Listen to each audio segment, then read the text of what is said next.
down to dunk. And I'm down to dunk. I'm down to dunk. This is J-Dub, and I'm down to dunk. I'm Shai Gilgeous-Alexander, and I'm down to dunk. This is Lindy Waters, and I'm down to dunk. I'm Mike Muscala, and I'm down to dunk. This is Jay Will, and I'm down to dunk. This is Kevin Williams, and I'm down to dunk. This is Lou Dort, and I'm down to dunk. We say this is Lou Dort, and I'm down to Dort. This is Lou Dort, and I'm down to Dort. Cracklin Oat Bran? Have you had Cracklin Oat Bran? No, No. Okay. but it's healthy. Are you a big oat brand guy? I'm a big Oat Bran guy. Okay. I think I would switch it with Fruity Pebbles. Okay, eat faster. Don't put as much in the bowl. Do you have a gallon of milk I can also take home? You don't have milk at home? One cinnamon toast. Okay. Crunch. Yeah. Cereal is great. Yeah.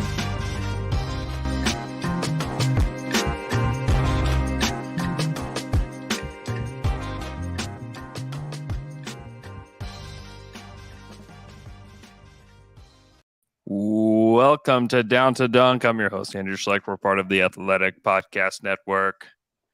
With me, never at noon on a Friday, is Jay Smith. Jay, what's up? What's up? It's a post Thanksgiving for me, pre-Thanksgiving for you. We were just Podcast. talking about how terrible Thanksgiving was. Oh my gosh, I haven't even celebrated Thanksgiving yet. Just my kids being sick and everything being as awful as possible the last 48 hours. So that's what's going on over here. So we're just going to answer as many questions as we can for you guys today. Hope everybody else had a great Thanksgiving, and if you are just having a regular week and not living in the USA, hope your week is good too. All right, let's go to a question from @7A_mountain. Basically, this is the Thunder artist of the century. She's amazing. Always does post-game art. That she gets some retweets or some love from the Thunder on the reg. So big shouts to her. The question is, do you think Giddey's struggles are caused by the absence of bigs who can roll to the rim this season? If so, how much? She mentions that Favors and he had some comfort in the way that they played. What do you think, Jay? So I honestly, I know that Giddey, there were some struggles from Giddey in that Denver game, and a lot of people have just it's a continuation of the season.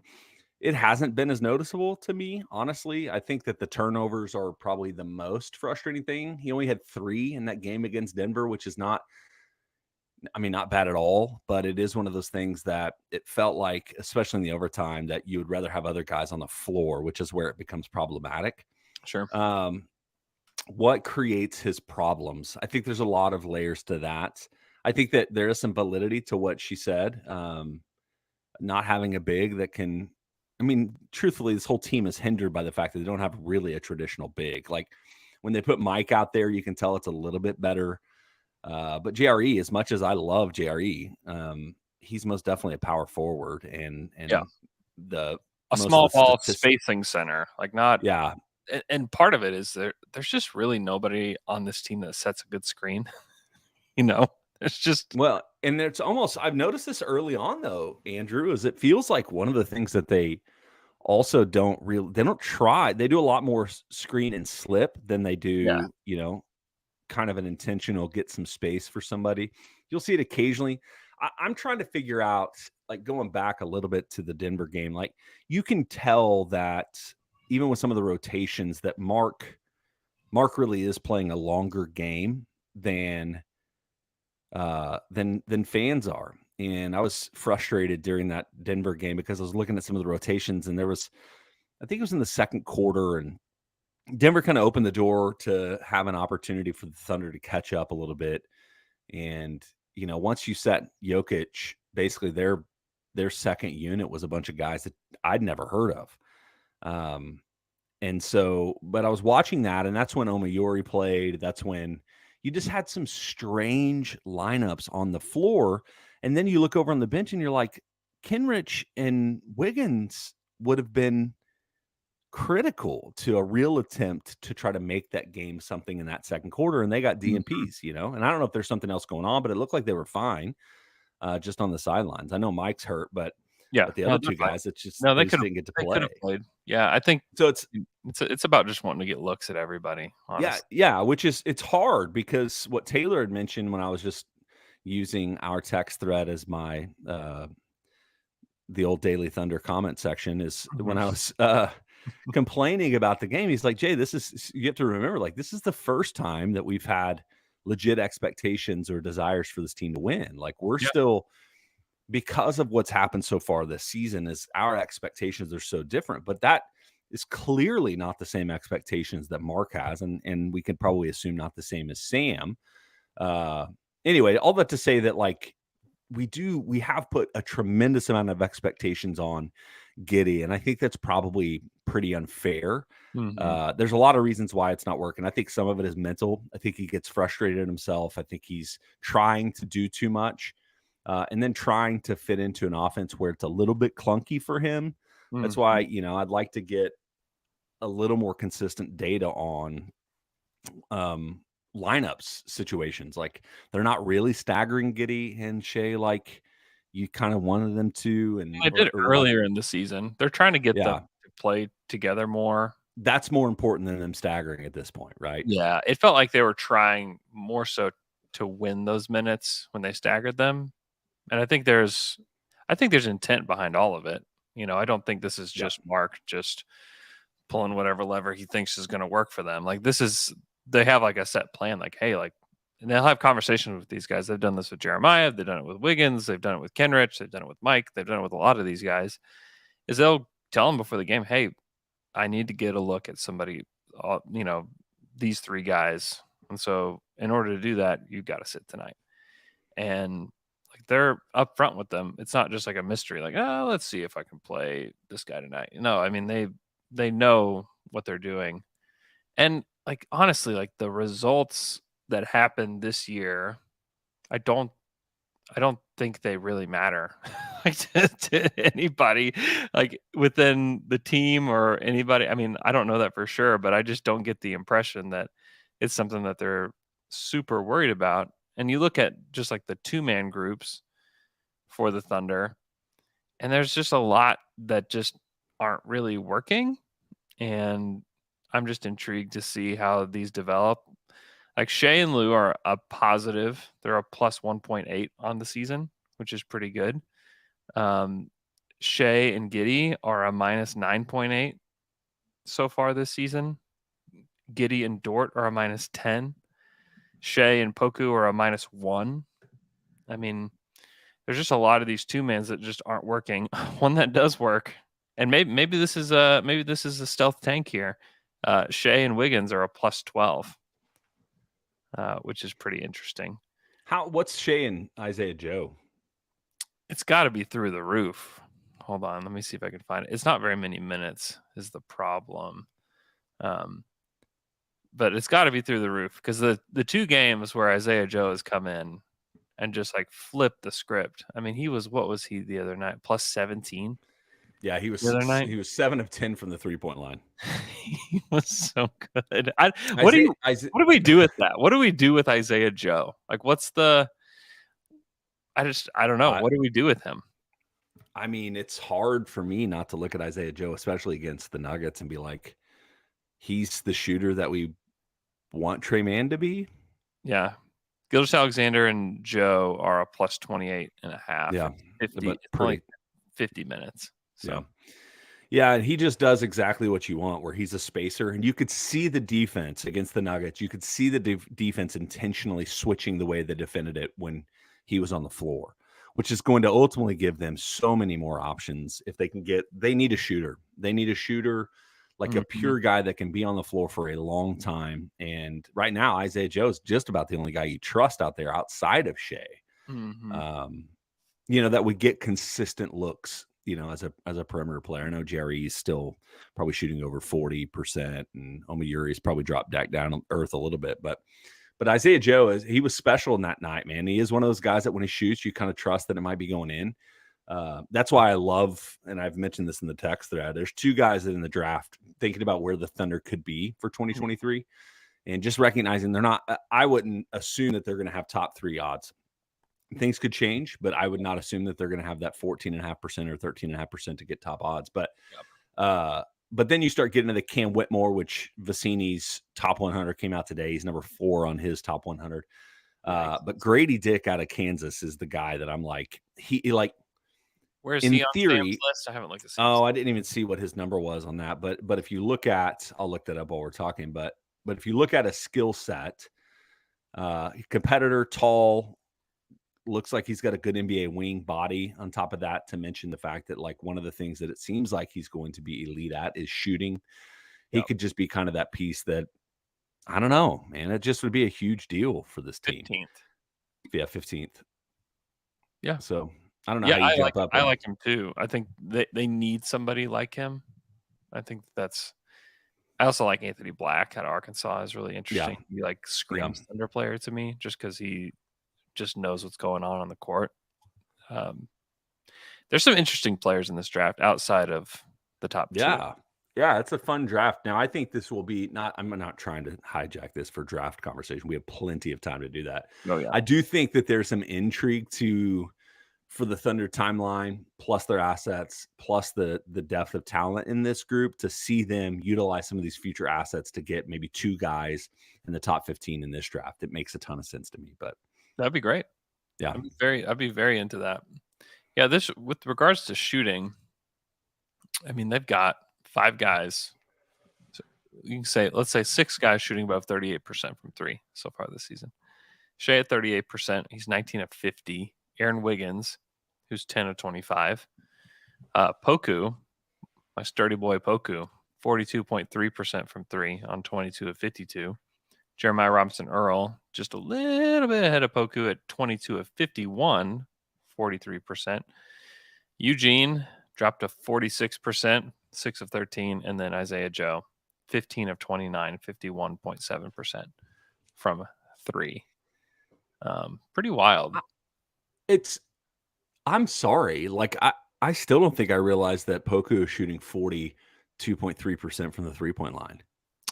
He's doing that. He's 50% from the field, 60 of 120 this season. The only place where he just cannot buy a bucket is the free throw line. He's 8 of 15 from the free throw line, but he just doesn't shoot free throws either. It was actually a pretty pivotal moment in that game is when he went on the free throw line, missed the first one, but I think it was Jokic or Gordon stepped into the lane, which they never call that.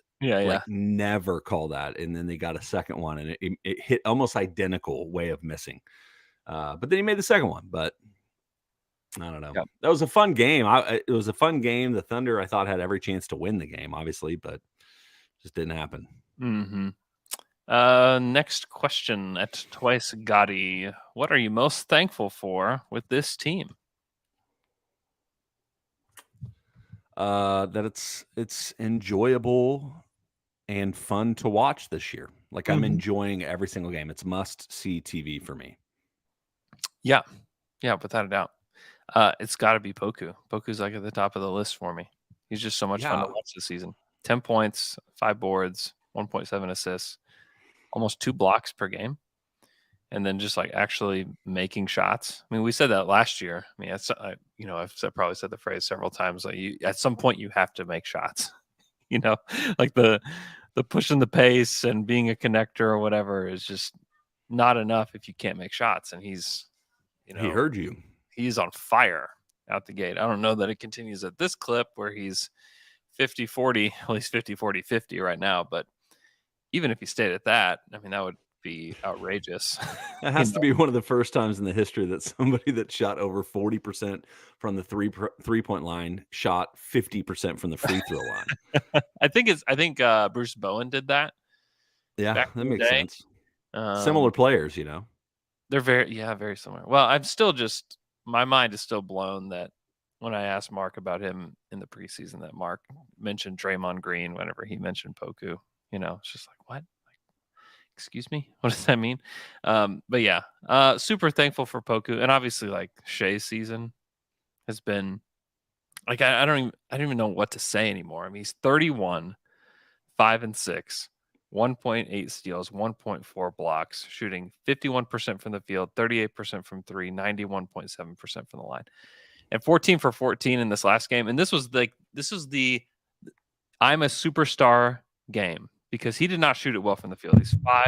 He's 8 of 20, but 14 of 14 from the free throw line to get to his 30 points. Like that was like the Kevin Durant special back in the day, where it's like, how did Kevin get 30 again? You know, I mean that's Shai right now. It's just how does he do that? I mean, he's been outrageous this season, and you know, whatever you think about Giddey and whatever else, I don't know.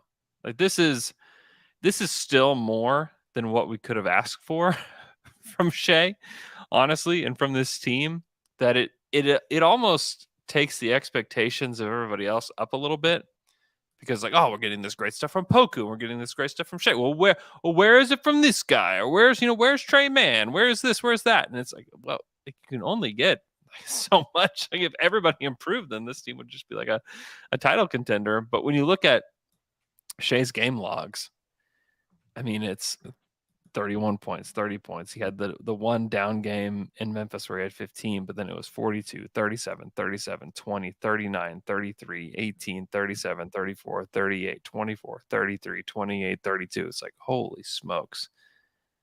Like, this guy just gets buckets every single night, and there's just nothing anybody can do. Is it at all concerning? So after that Washington game, where he went absolutely bananas, 14 to 22, right? Like incredible game-winning shot, all those different things.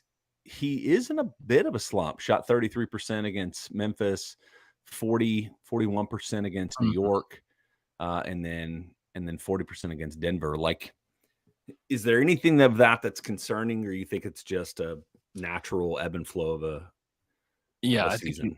I think he's cooled off a little bit from what he was, and he'll bounce back, and he'll have another week where he shoots poorly. I mean, that's just how guys perform. But if you're still finding ways whenever you're in a quote unquote slump to get 30, like the past 2 games, he's gotten 30 and 31 when he's not shooting well.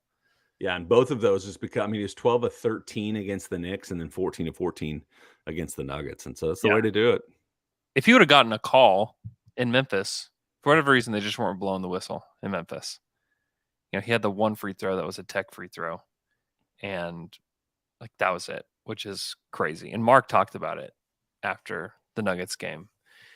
He was asked about his own tech that he got. It was off of a foul that he believes should have been Poku. But then he went in to talk about how they lead the league in drives, and how, you know, most fouls are in the paint, and they live in the paint, but they don't get the same respect, basically.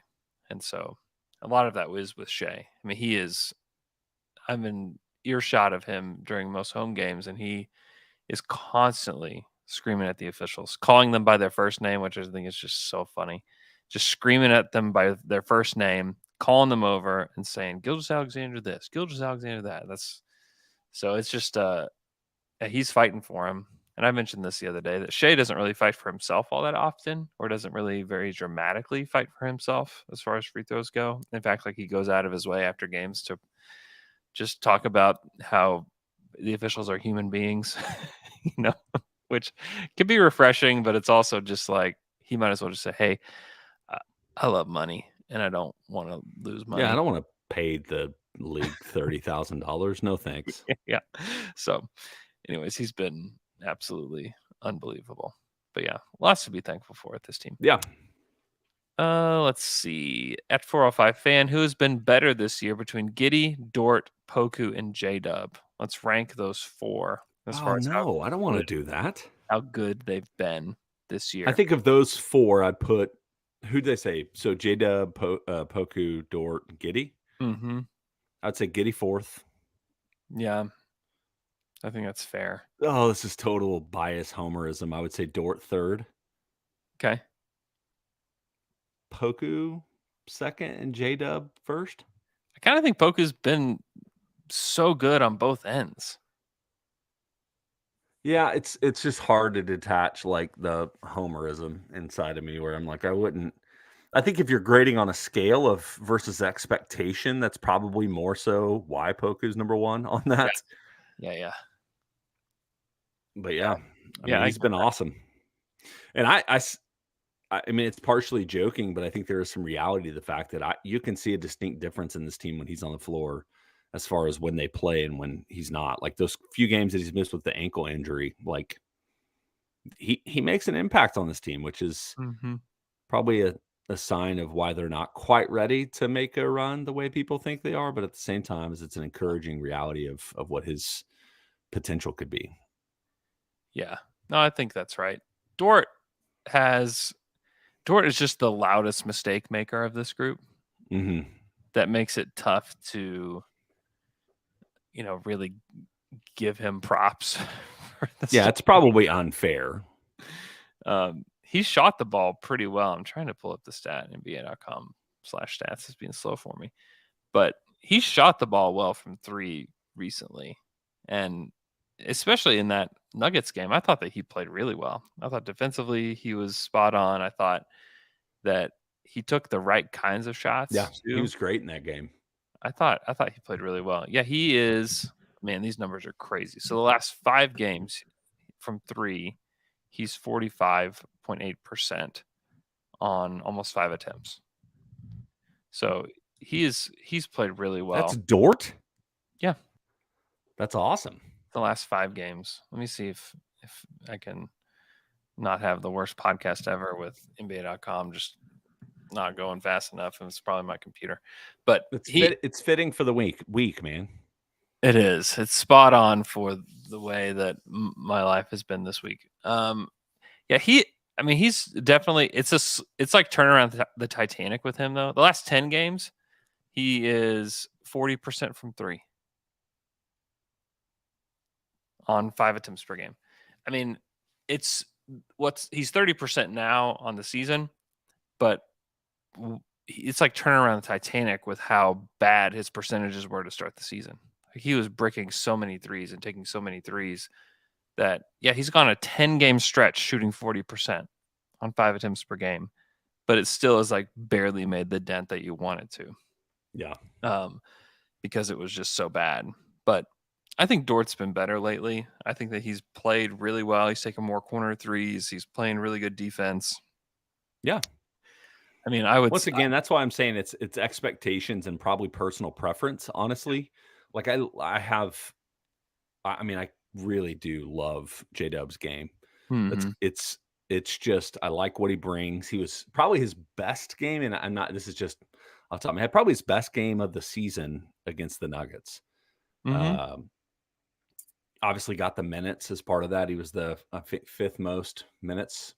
Oh, no, fourth most minutes. Yeah. Of the entire team, and it paid off, right? He's 2 of 3 from the 3-point line, which that's a big deal. He does not generate a ton of confidence in me when he shoots the 3 right now. But the only way you're going to get there is by figuring it out and continue to do so. But 6 of 6 from the free throw line, 4-9 overall. Like, I don't know. I just thought it was a good game. He also fouled out, but which I didn't even realize that, but probably a reason why Giddey played so much in overtime. Mm-hmm. I mean, he's been really fun. I think 405 fan asked this because it's a really hard question. Because I think that if we're judging Dort from the last 10 games, he's probably been the best guy of that group. Yeah, you have to give the whole season. So I think that Dort's kind of in the middle of that group. Poku to me is at the top. And Giddey, I mean, you look at Giddey's like overall stats, and it's like I don't know, like he's been okay. Like he has not been as bad as what people make it out to be. 15 points per game, 7 boards, almost 6 assists per game. The only thing that's rough is that he's just not shooting well from 3, but he's 52% from 2. I mean, that's good enough. That's good enough for Giddey. And he's just got the 3 ball. Just we need to see it fall a little bit more, and he's got to shoot a little bit better around the rim as well. But I don't know, man. I feel like he's been pretty good. And corner threes this season, Giddey's 66%. It hadn't been on a high volume, but if you can get him corner threes, I mean that's a shot that he has proven that he can make. So I think that we're hard on Josh, mostly because he's, of all those guys, he's the highest drafted guy. He's the one that is thought of as a part of the core more than any of those four. And he's going to be under the microscope just a lot more than everybody else too. So, but I like that group of players. It's great that there's positives to take away from all four of those guys. Where like one of them's a rookie, one in Poku was just a mystery box of a player, and then I think Giddey and Dort were kind of where they were last year as well. But to add those two to this group is like, that's pretty good. Jack T says start, bench, cut. Here's our first group of start, bench, cut. Poku, J-Dub, Trey Man. Okay, say the start, bench, cut, Poku, Trey Man, and Poku, J-Dub, Trey Man. Also, can you close your eyes and tell me how many minutes Trey Man played against the Nuggets? Oh, I kind of maybe looked at this. I think it's like 12 or something. 18. Yeah, 18 minutes. It was he has not been the same since coming back from that injury, to be fair. Exactly. He just didn't do anything. Yeah. But all right. So that makes me think that I'm cutting Trey Man. Yeah. Who are you gonna start? I mean, we can't follow up the conversation we just had and not say that I'm starting Alexei Pokuševski. Oh, yes. Yeah, you got to. And then you're going to bench J-Dub. I think that's probably correct. Next one. Start, bench, cut. Usman Jang, Wiggins, Jeremiah Robinson Earl. You're going to hate me for this. I'm cutting Jing. Probably not really who we should cut, but just on a personal level. Oos has got poor Oos. He's been sick this week too. Now he's getting all this stuff from Jay. Poor Usman. It makes genuinely no sense. Like, he is the highest upside of those three without question. I'm just like, I can't get three. I mean, like, I can't get rid of Wiggins or JRE. Those are my dudes, man. They're awesome, and I think Wiggins is I think he would play on a lot of teams. I think he's just a good basketball player, and I think a really good pick, in the late second round for the Thunder. He's just a good player. Jeremiah I would probably start. Hold on. Wait. Are we cutting Jay Will, like Jalen Williams? Huh? No. Who? Okay. Jing, Wiggins, Jeremiah. Okay. All right. I was like, when you said second round, I forgot that Wiggins was second round. Okay, sorry. Yeah. I'm starting Aaron Wiggins because every game that he starts, the Thunder win. So I'll start Wiggins. I'll bench Oos and I'll cut Jeremiah. There's a lot there with Jang. It is a volatile situation. I think that things could be great. I think he could be out of the league. I don't know. I have no idea what to think about him, but it's just not time to make any judgments on him either. And I'm not saying that you're doing that specifically. I just think that you like. No, I am. It's unfair. I own it. Like, I 100% am, but I didn't love him going into the draft. Right. I was not a big Usman fan either at the draft. However, I start to understand why they did what they did with him. So let me pull up this quote. Mark had this quote about Jang a few days ago that I thought was really interesting. Let's see. Gosh, I'm struggling today. Like, I'm just straight up struggling with. It's been a week, man. Just about everything today. But he just talked about how there's a long runway. Here it is. He said, Oos is so young. It's easy to get lost in the season. We're trying to develop the team, and the window we're looking at is super long term. We're trying to take the long view with him and the team. He's a player who needs patience and needs to be worked with. So there's that's Mark just identifying right away that, hey, this guy is going to take time and he needs a lot of work. And the Thunder are developing a track record where you can feel a little bit more trusting of that. with a guy like Poku, who at times looked hopeless. Yes. And yeah, Jing hasn't looked that chaotic. no, he just disappears is the thing with Jang. He doesn't play with force. He doesn't. I mean, I watched him in person play the Ignite, and if I would have said, "Hey, guess the guy on the blue that was a lottery pick in the last draft," I think you would have guessed 7 guys before you got to him, and you would have been like the tall guy that moves pretty good, like that guy. It's like yeah, that's the guy. I think you would have had to go to a lot of different guys, cycle through them to figure out who it was, just because he can fade into the background. But I think that's a really good quote from Mark, not only on Jang, but for this whole team. It makes sense to the rotations. Yes. Being that's his way of moving forward. Yes. So I just think that's something to keep in mind, is that the team is starting to come into focus. And that, I think, pushes the fan base closer to expectations. Yep. But I 100% nailed it. That doesn't push the team to it, though.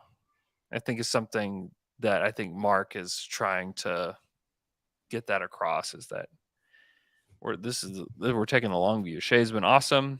We believe in Giddey, Dort. We know Chet's coming back next year. Poku's taking a step up. We believe in J-Dub. But still, this is going to be a long process. And so for those of you that are like, what can they do at the trade deadline? What are we going to do? If somebody comes available this summer, you can go ahead and just nix all of that. Any of those kind of thoughts.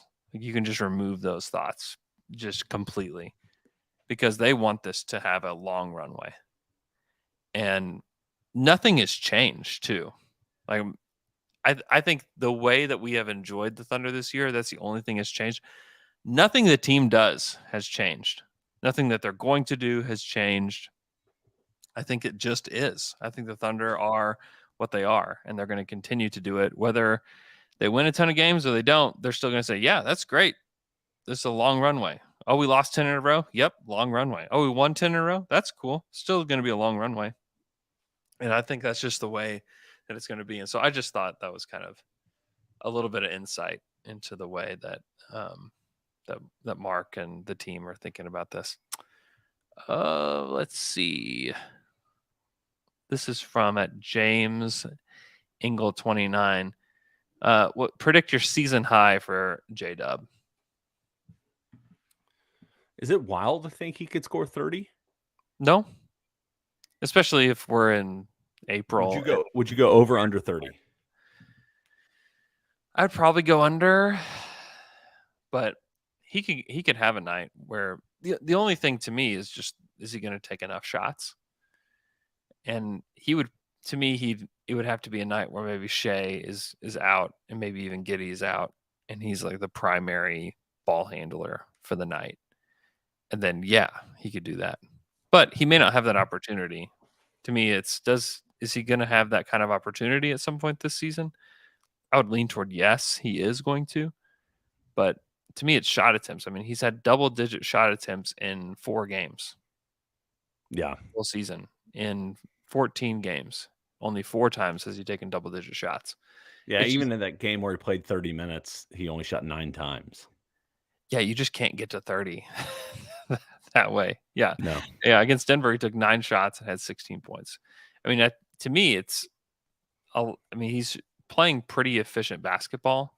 I think he's taking the right kinds of shots, and he's shooting 50% from the field. Have you noticed? I tried to kind of articulate this maybe last Friday. Is that Jay Will? I know he still has some decent percentages finishing at the basket, but definitely there are moments where he tries to play it off the backboard, and he does not have that finesse shot down yet. Mm-hmm. I think he finishes well, obviously, when he's attacking the rim and he can dunk it. But man, when he tries to do something else, it gets kind of sketchy. That's one of my only things. I think his 3-point shot makes me nervous. And then he does this little backboard. It's almost like a trying to lay it up kind of thing, but it just hits so hard off the backboard. Yeah, he's got he definitely needs to improve that. I think I think his first shot of the game was like that, if I'm remembering right. And I think, to me, he's trying to get a foul call too. That he knows, like, if he can get his body into somebody in the lane, I think that he wants to, get there and get a foul call. And he's been pretty good at that. I mean, he's getting to the free throw line quite a bit. I think he was like 5th or 6th on Sam Vecini's. I don't know. It's like rookie rankings, I think. Yeah. Which is cool to see. And he's played like that. There's been some really good standout rookies, and I think he's just kind of on the tier below those guys, just because he's not like Paolo or Ben Mathurin or anything like that, but he's playing a role on a team that's decent in Oklahoma City, and I think he's shown quite a bit. There's a lot to be excited about with a guy like him. Or I think there's a lot. I think there's a lot of people would say, "Oh man, he's maybe low upside." I don't agree with that. I think he's got too much skill to be absolutely a low ceiling guy. I think it's unfair to him to say that. Let's see. Dortpoy says, "What could OKC's version of the Kings beam be? We need that beam team vibes." The beam is one of my favorite things of the season. It's hilarious. I mean, it's taking over. I mean, the Kings in general are kind of taking over a lot of the conversation, but that beam in specific. Yeah. It's amazing. I don't know. The Thunder just aren't going to do anything cool. So fair.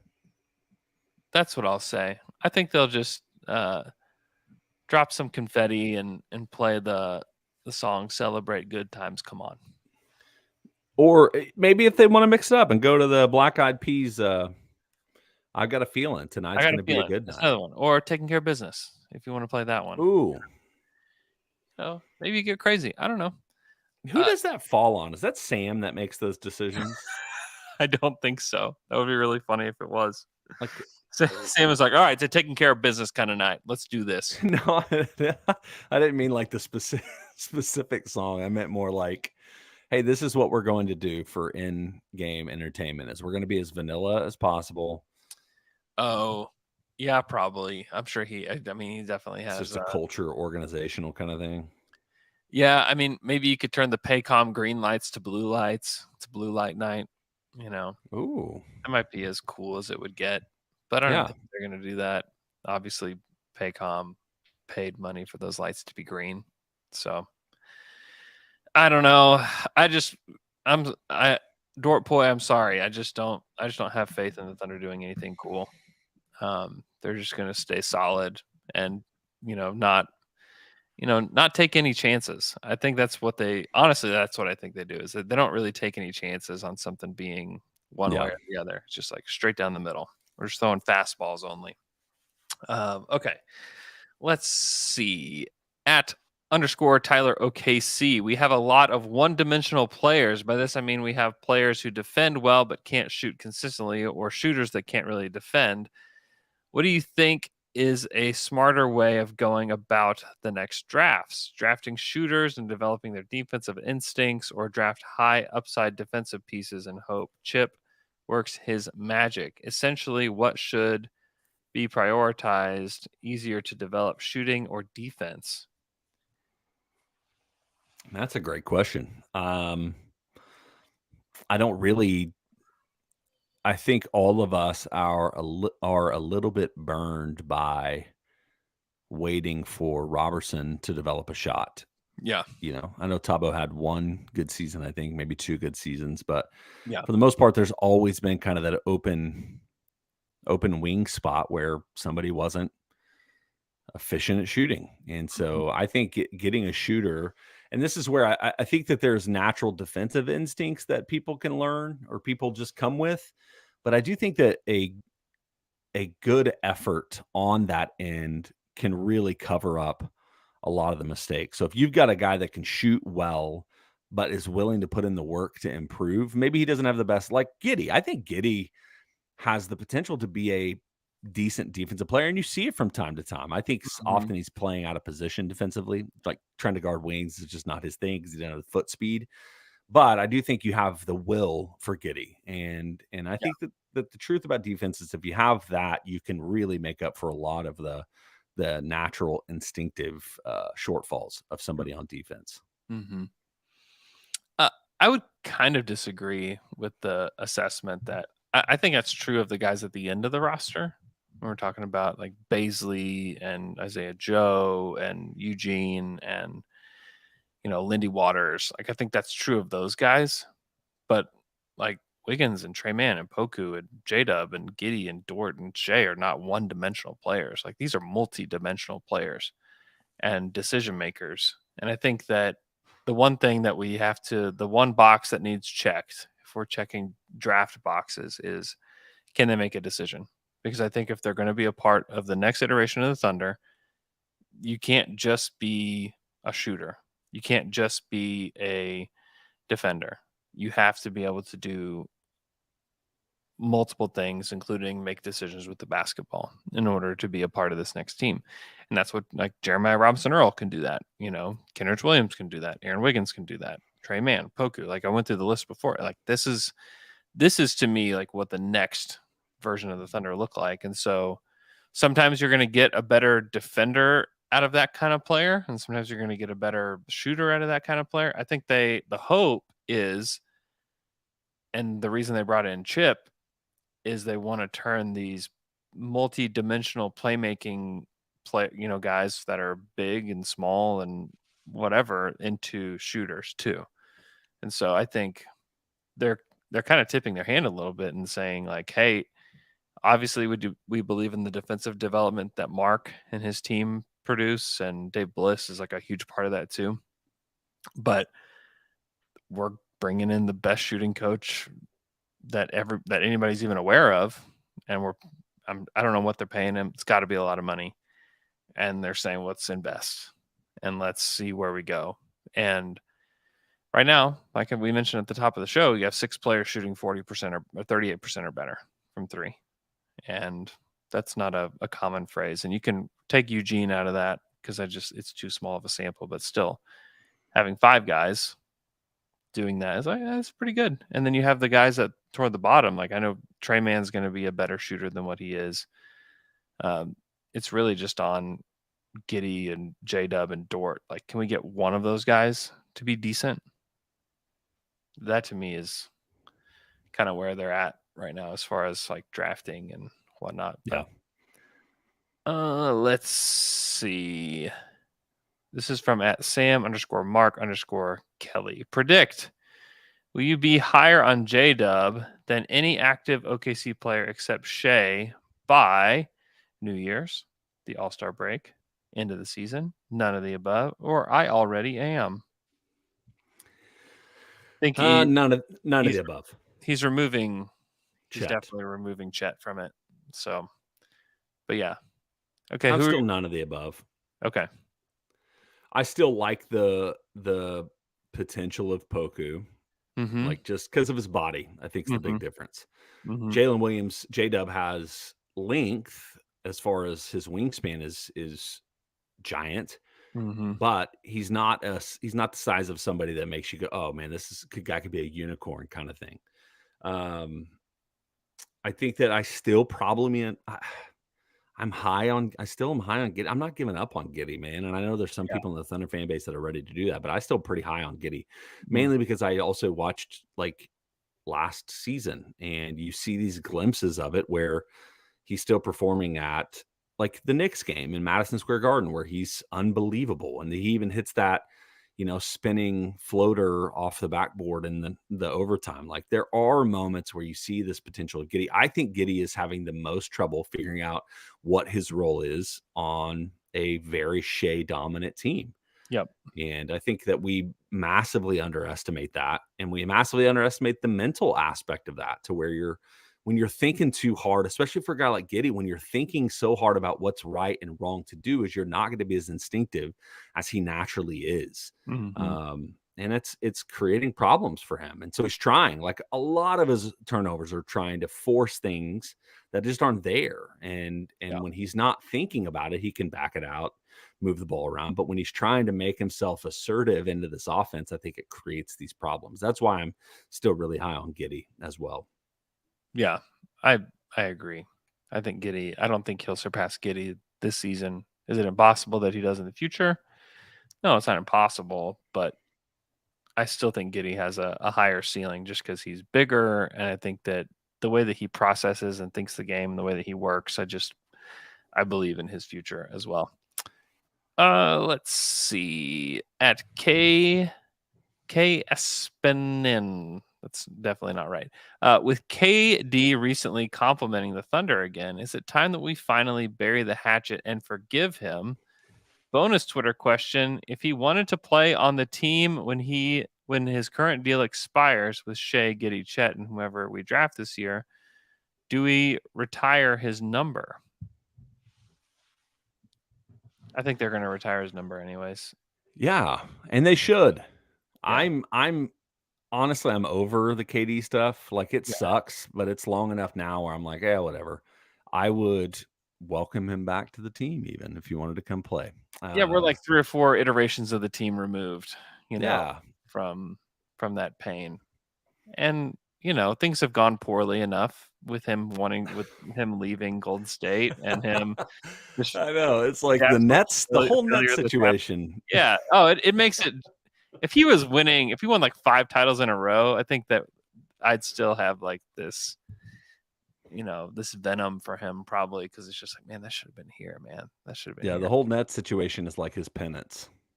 Yeah, like what's happening right now, I do not say that should have been here. I'm saying I'm glad this is elsewhere. I'm glad that this goes to the Nets fans and that's not here right now. So yeah, I think he is forgiven. Not that he has been waiting for any of us to forgive him. He doesn't care. But yeah, I think it's time to forgive Kevin. And if he wants to come back as a free agent, super cool. That would be so much fun. I think that would be amazing. I think it'd be amazing for his career if he decided, like, I just want to end it in Oklahoma City. I've done all I can do for Brooklyn or for whatever the team that he gets traded to. And he's like, look at this Thunder team. They're on the up and up. They really just kind of need one more piece. I'll be that one more piece. Is that a pipe dream that will never happen? Yep, it is. Yep, never going to happen. He's not going to do that. But would it be cool? Yes, very cool. I would be very, very much up on that happening. The last time you said that, man, was when you told me that Carmelo Anthony was never going to be a part of the Thunder. So this is part of me. This is a reverse jinx, man. Yes. I like this. So, good. So just good. Yeah, it's never going to happen. Never. Yeah, never. Ever. Not going to happen. Okay, let's see. Rank. This is from @KJ3MD. Rank in terms of probability of becoming an all-star. Giddey, Jang, J-Dub. The 23 pick, Poku, and Trey Mann. Becoming 23 pick. Yeah, 23 pick, number 1. Giddey, number 2. Trey Mann, 3. I'd put J-Dub over him. Yeah. All I'm thinking about Trey Mann, so somebody's going to be left out at some point. I could see Trey Mann being the guy that, like, some point the Thunder trade him to find something else, and trade man. He ends up becoming the Victor Oladipo in Indiana kind of guy. Yeah, he just gets all the shots and figures it out. There is a reality that at some point, picks and one of these guys is going to be packaged for something or someone. Yep. I think that is definitely a reality. But I think it's Giddey. Or I think it's 23 pick, Giddey, J-Dub. I don't know if Poku can be like an all-star, especially with the way that he's like settled into this kind of player. Like, I just think, to me, if Poku can continue to hone these skills as like your 4th starter, like, man, is that valuable to this team, because right now they need they need what he gives them. And it's when he's not there, you notice. And if he there's definitely a world where he's the one that starts next to Chet, especially if he can shoot. Yeah. And no question. Then they both can protect the rim. I mean, this is a pipe dream that is possible, and it's starting to get me like overly excited about the future of the Thunder, just because I just really like Poku, but I don't know that he can be an all-star. But no, I think that Giddey, 23 pick Giddey and J-Dub are the ones that actually have a chance to do it, just because like I mentioned before, like I believe in Giddey and J-Dub's ceilings. The hard part is you have to remember, like, the teams that get more than one all-star are elite. The teams that get more than two are like all-time great teams. Right. So I think about the Warriors. The Warriors have gotten 3, and then that random Hawks team that basically set the world on fire. Yeah, they had like 60 wins. I think the Pistons were another team that had a bunch of all-stars. That was just because the East was wild. Yeah. Ben Wallace and Chauncey Billups and Rip Hamilton and Rasheed Wallace. Yep. Yeah, that was a good team. But getting a third all-star is so tough. It's so tough to actually make that happen. You have to be out of this world good. Yeah. Like even these Suns teams, right? Like these Suns teams, you get Chris Paul, Devin Booker, and Ayton, but the chance of all three of them making it is, or Miles Bridges, I guess. Mikal Bridges, not Miles. Oh, Lord. Jay's already beaten the drum for the Miles Bridges for the All-Star. No, I'm not. 100% not. Kobe Zeller says 7 deserving West guards, only a max of 6 All-Star spots. Who does not make the cut? Steph, Luka, Ja, Dame, Booker, Fox, and Shai. I think it's Dame. I mean, Dame has been the worst of that group this year.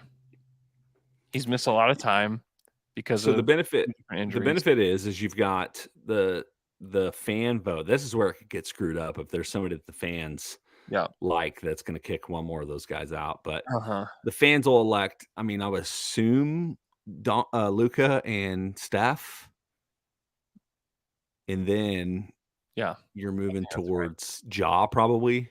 Yeah, Ja, and then your coaches figure out the rest of them. Yeah, and the coaches with the improvements that the Blazers have made, they may lead Dame just because of that. But Shai has.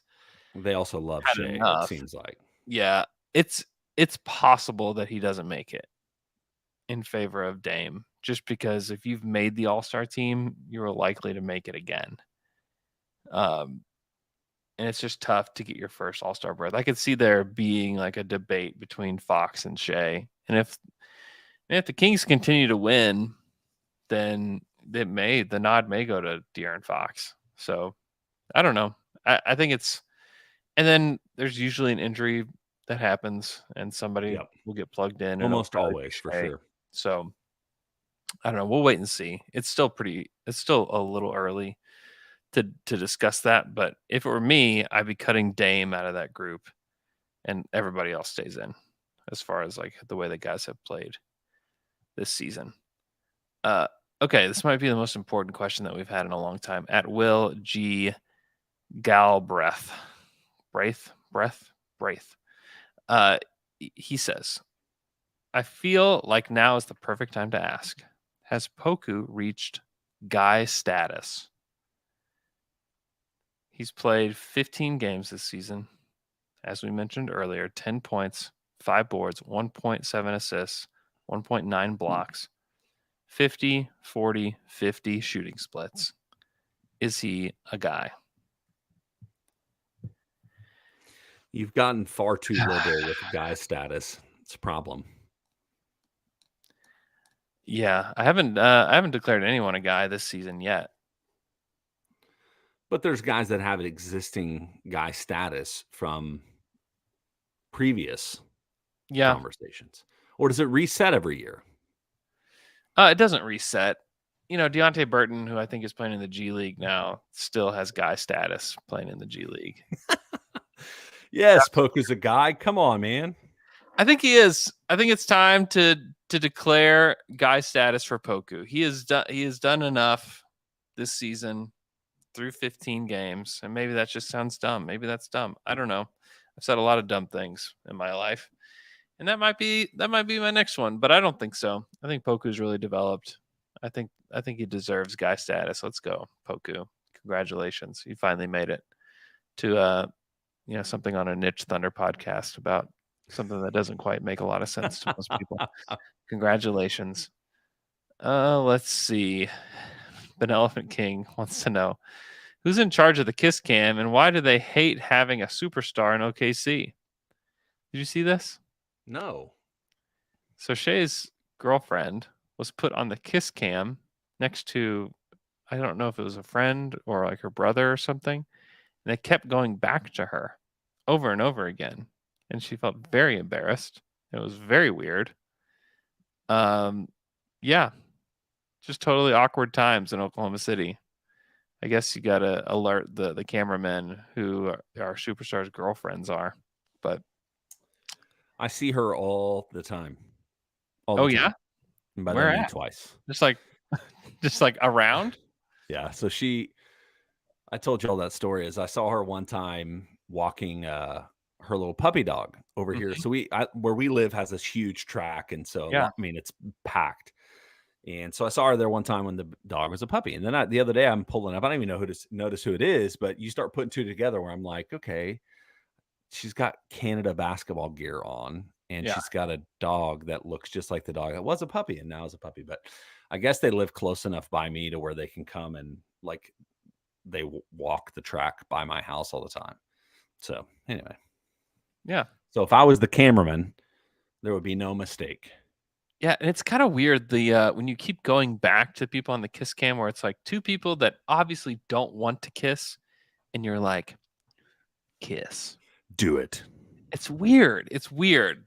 Too much. Yeah, for as much as the organization doesn't want to do cool things like the beam, as much as they want to forcing people to kiss is that don't want to kiss to kiss, like that's too much. Okay, if they say no the first time, you have to respect it. So it's like it was like also like teenagers that were maybe like on their first date or something when she's just like, no, I'm not going to do it. And he's just sitting there like, I would like to do it, but she doesn't want to do it. Oh, and they kept going back to him. I just get so much single or secondhand embarrassment for stuff like that. Yes. Don't do that. Don't do that. That is wrong. That's morally wrong. That's just straight up bad. I don't get that. Okay. I think that's it. I hope you guys are having a great Thanksgiving time. I hope you guys are enjoying it. The Thunder play the Chicago Bulls in OKC. I'll be there. Nice. I don't know if I'll be there. I don't know if my kids will be well enough for me to be there. I hope I can be there. But Chicago's Bulls are playing really well too, man. Yeah, the Bulls are good. This is Billy Donovan's return. Will he get a something up on the Jumbotron? Maybe his jersey retired. Yeah, will we get his jersey? I think he's has a beard. At least the last time I saw him on League Pass, he had a beard. Oh, no. Seems weird. He if I were running, game ops, I would be playing over and over again. Anytime that there's like a blunder between, with the Bulls, I would have him leaning over and saying, can't play Canner. Somebody just up on the Jumbotron. Yep. Just push the button every time. Yep. That's probably, it's like a top 5 or maybe even top 3 Billy Donovan moment for him in the NBA. Is can't play Canner, don't you think? Yes. It might be exactly what you want to. It might be the number one what you want to be your moment, but yes. Yeah. Coaching up teams that aren't great at defense to be good at defense, and then can't play Canner. Those are like Billy Donovan's 2 things. Yeah, the Bulls last 3 games a week ago on Friday, so a week ago, they lost to the Magic by 1 point, and then Monday and Wednesday beat the Celtics by 13 and the Bucks by 5. So who knows what to expect? They're definitely losing tonight in Oklahoma City. You heard it here. That's what this means. All right. You guys have a great weekend. We'll be back with another episode for you guys on Monday. We will talk to you guys then.